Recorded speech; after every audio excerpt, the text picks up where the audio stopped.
নমস্কাৰ বন্ধুসকল, আকৌ এবাৰ আপোনালোক সকলোকে স্বাগতম জনাইছোঁ মোৰ ইউটিউব চেনেল আৰ কে চাৰ্কি ক্লাছত। তো বন্ধুসকল, আপোনালোকে বহুতে ৰিকুৱেষ্ট কৰি আছিলে ক্লাছ 8ৰ ফাইনেল কাট অফ ভিডিঅ' এটা আনিব লাগে, আৰু ময়ো আপোনালোকক কথা দিছিলোঁ যে দেওবাৰে এই ভিডিঅ'টো লৈ আহিম। গতিকে আপোনালোকৰ ওচৰত মই ভিডিঅ'টো লৈ উপস্থিত হৈছোঁহি। তো আজি আমি এই ভিডিঅ'টোত আমাৰ ক্লাছ 8 লেভেলৰ গ্ৰেড 4 ক্লাছ 8 লেভেলৰ ফাইনেল কাট অফৰ বিষয়ে আলোচনা কৰিম, আৰু আপোনালোকৰ কাট অফটো আমি যেনেকৈ আলোচনা কৰিম তাৰ ওচৰে পাছৰে থকাৰ খুব চান্সেছ আছে। আৰু মই ৰিকুৱেষ্ট কৰিম যিসকলৰ নম্বৰটো আমাৰ এই দিয়া আমি যোনটো কাট অফ দিম তাৰ ওচৰত 5 মাৰ্কছ আপোনালোকে প্লাছ মাইনাছ কৰিব পাৰে। ইফাল যদি আছে আপোনালোকৰ, তেন্তে আপোনালোকে ইণ্টাৰভিউৰ কাৰণে প্ৰিপাৰেশ্যন কৰিব পাৰে। আৰু ইণ্টাৰভিউৰ কাৰণে প্ৰিপাৰেশ্যন কৰাটো এতিয়াৰ পৰা খুবেই জৰুৰী হৈ পৰিছে, সেইটো আপোনালোকে সদায় মনত ৰাখিব। তো গতিকে দেৰি নকৰি আপোনালোকৰ ভিডিঅ'টো আৰম্ভ কৰিছোঁ, আৰু ভিডিঅ'টো শেষলৈকে চাব যাতে আপোনালোকে নিজৰ কেটাগৰী ৱাইজ মাৰ্কখিনি গম পায় আৰু মাৰ্কখিনি ক'ৰবাত লিখি ৰাখিব, আৰু তেনেকৈ আপোনালোকে ভৱিষ্যতৰ কাৰণে প্লেনিং কৰিব। তো ঠিক আছে বন্ধুসকল, দেৰি নকৰি ভিডিঅ'টো আৰম্ভ কৰোঁ। তো চাওক বন্ধুসকল, আমাৰ যোনটো ক্লাছ 8 লেভেলৰ পষ্ট আছিলে জেনেৰেলৰ কাৰণে, তাত পষ্ট আছিলে আমাৰ 1304টা পষ্ট আছিলে জেনেৰেলৰ কাৰণে। আৰু এই 1304টাত আমাৰ পোষ্টত জেনেৰেল কেণ্ডিডেট বা আনৰিজাৰ্ভ কেণ্ডিডেটে চাকৰি পাব। গতিকে ইয়াৰ কাৰণে আমাৰ যোনটো আমি কাট অফ ৰাখিছোঁ final cut off, general only general কেণ্ডিডেটৰ কাৰণে, জেনেৰেল ইয়াত মেল ফিমেল দুয়োজনে সোমাব পাৰে। এইটো ৰিজাৰ্ভ ফৰ ওমেনটো আমি এক্সট্ৰাকৈ দিম, কিন্তু অনলি জেনেৰেলৰ কাৰণে আমাৰ 68 to 77 আমাৰ কাট অফ থাকিব। আৰু বহুতে এটা কথা সুধি আছে মোক বাৰে বাৰে যে এই যে আপোনালোকে ফাইনেল কাট অফটো দিছে, এইটো কি মানে ফাইনেল কাট অফ মানে ইণ্টাৰভিউৰ কাৰণে কাট অফ নেকি, এইটো একদম ফাইনেল চিলেকশ্যনৰ কাৰণে? নহয়, ফাইনেল চিলেকশ্যনৰ কাৰণে এইটো নহয়, এইটো ফাইনেল চিলেকশ্যনৰ কাৰণে এইটো নহয়। এইটো আমি জাষ্ট ইণ্টাৰভিউ দিবলৈ আমি এই কাট অফটো ক্লিয়াৰ কৰিব লাগিব। এইটো আমি ৰিটেন পৰীক্ষাত এই নম্বৰটো পালে তেন্তে আমি কি দিব পাৰিম, ভাইভা দিব পাৰিম বা ইণ্টাৰভিউ দিব পাৰিম। ভাইভাত আমাৰ ভাল নম্বৰ পাব লাগিব, তাৰপিছত আমাৰ টোটেল এটা ফাইনেল মেৰিট লিষ্ট হ'ব, সেইমতে আমি চাকৰি পাম। সেইটো পিছৰ কথা, কিন্তু আটাইতকৈ আগত আপোনালোকে প্ৰথম যোনটো আপোনালোকৰ বাধা আছে, যোনটো কি ৰিটেন, সেই ৰিটেনত পাছ কৰাৰ কাৰণে আপোনালোকে এটলিষ্ট এই নম্বৰটো পাব লাগিব। এইটোকে ফাইনেল কাট অফ বুলি কয়। তো 68ৰ পৰা 77 পাব লাগিব, এইটো ৰেঞ্জৰ ভিতৰত থাকিব লাগিব জেনেৰেল কেণ্ডিডেটৰ কাৰণে। নেক্সট কি আছে চাওক, জেনেৰেল ওমেন মানে ৰিজাৰ্ভ ফৰ ওমেন। জেনেৰেলৰ কাৰণে যোনটো ৰিজাৰ্ভ ফৰ ওমেন আছে, তাত আমাৰ পষ্ট আছিলে 279। কিমান আছিলে? 279 পষ্টৰ কাৰণে আমাৰ ফাইনেল কাট অফটো হৈছে 58ৰ পৰা 67। কিমান আছে? 58ৰ পৰা 67।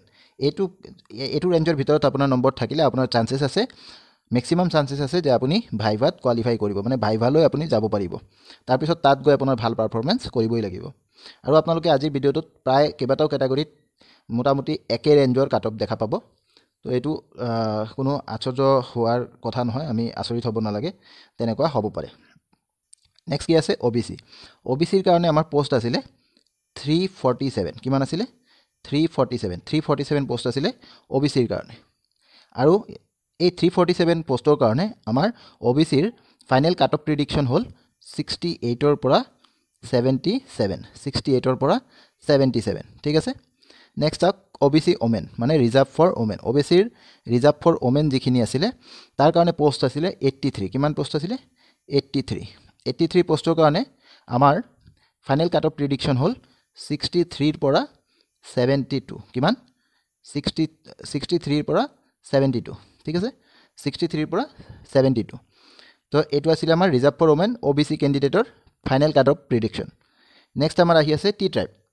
আমি আগৰ ভিডিঅ'বিলাকত টি ট্ৰাইব অন্তৰ্ভুক্ত কৰা নাছিলোঁ, কিন্তু এই ভিডিঅ'টোত বা তাৰ আগৰ ফাইনেল কাট অফ ভিডিঅ' যোনটো আমাৰ ক্লাছ 8 লেভেলৰ আছিল, ক্লাছ 10 লেভেলৰ আছিলে, তাতো আমি টি ট্ৰাইব অন্তৰ্ভুক্ত কৰিছোঁ। তো টি ট্ৰাইবৰ কাৰণে চাওক, টি ট্ৰাইবৰ কাৰণে আমাৰ পষ্ট আছিলে 52। কিমান আছিলে? টি ট্ৰাইবৰ পষ্ট আছিলে 52। আৰু এই টি ট্ৰাইবৰ 52 পষ্টৰ কাৰণে আমাৰ ফাইনেল কাট অফৰ যোনটো প্ৰিডিকশ্যন, এইটো হ'ব আপোনাৰ 63ৰ পৰা 72। কিমান? 63ৰ পৰা 72। বুজি পাইছে? 63ৰ পৰা 72। তাৰপিছত আহি আছে tea tribe women. Tea tribe women means tea ট্ৰাইবৰ ৰিজাৰ্ভ ফৰ ওমেন। টি ট্ৰাইবৰ ৰিজাৰ্ভ ফৰ ওমেনৰ কাৰণে পষ্ট আছে 6টা। কেইটা আছে? 6টা। ইয়াত আমাৰ কাট অফৰ প্ৰিডিকশ্যন, ফাইনেল কাট অফৰ প্ৰিডিকশ্যন হ'ল 58ৰ পৰা 67। কিমান? 58ৰ পৰা 67। নেক্সট আছে আমাৰ SC কেটেগৰী SC কেটেগৰীৰ কাৰণে আমাৰ পোষ্ট আছিলে 107 কিমান আছিলে 107 SC কেটেগৰীৰ কাৰণে 107টা পোষ্ট আছিলে আৰু এই 107টা পোষ্টৰ কাৰণে আমাৰ কাট অফ প্ৰিডিকশ্যন হ'ল 63 ৰ পৰা 72 কিমান 63 ৰ পৰা 72 এইখিনি মাৰ্ক যদি আপুনি পায় তেন্তে আপুনি ভাইভাত আপুনি কি কৰিব পাৰিব ভাইভাত এপিয়াৰ হ'ব পাৰিব ঠিক আছে ভাইভাত এপিয়াৰ হ'ব পাৰিব এইটো আমাৰ SCৰ কাৰণে তাৰপিছত আছে আমাৰ SC ওমেনত আমাৰ পোষ্ট আছিলে 12টা ৰিজাৰ্ভ ফৰ ওমেন কিমানটা আছিলে ৰিজাৰ্ভ ফৰ ওমেন আমাৰ আছিলে 12টা পোষ্ট তাত আপোনাৰ কাট অফ হ'ব 58 ৰ পৰা 67 কিমান হ'ব 58 ৰ পৰা 67 নেক্সট আছে আপোনাৰ ST প্লেনত আপোনাৰ টোটেল ভেকেন্সি আছিলে 125 কেইটা আছিলে 125 ST প্লেনৰ টোটেল ভেকেন্সি আছিলে 125 আৰু তাৰ কাৰণে আমাৰ কাট অফ প্ৰিডিকশ্যন হ'ব 63 ৰ পৰা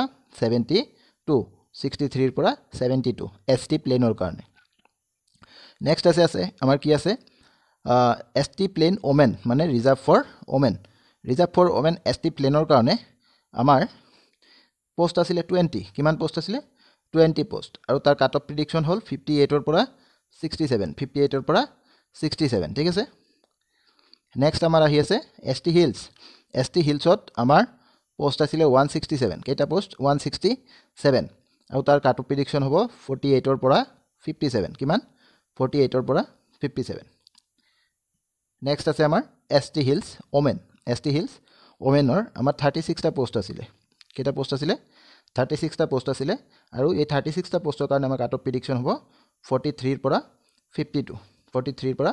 52 এইখিনিতে এটা কথা আপোনালোকক কৈ দিওঁ আমাৰ যোনটো আমাৰ ক্লাছ 8 লেভেলৰ পৰীক্ষা হৈছিলে এইটো পৰীক্ষাত আমাৰ যিমানেই কেণ্ডিডেট এপ্লাই কৰিছিলে কিন্তু সিমান কেণ্ডিডেটে পৰীক্ষা দিয়া নাই যিকোনো পৰীক্ষাতে যিমান কেণ্ডিডেটে এপ্লাই কৰে সিমান কেণ্ডিডেটে কি নকৰে পৰীক্ষা নিদিয়ে তো মোটামুটি নিয়াৰ এবাউট আমাৰ 5.5 লাখছে আমাৰ এইটো পৰীক্ষা দিছিলে ঠিক আছে আমাৰ নিয়াৰ এবাউট 5.5 লাখছে পৰীক্ষা দিছিলে তো ঠিক আছে এতিয়া PWDত আহক PWDত আপোনাৰ পোষ্ট আছে 118 পোষ্ট আছে PWDত আৰু ইয়াৰ কাৰণে আমাৰ কাট অফৰ প্ৰিডিকশ্যন হ'ল 40 ৰ পৰা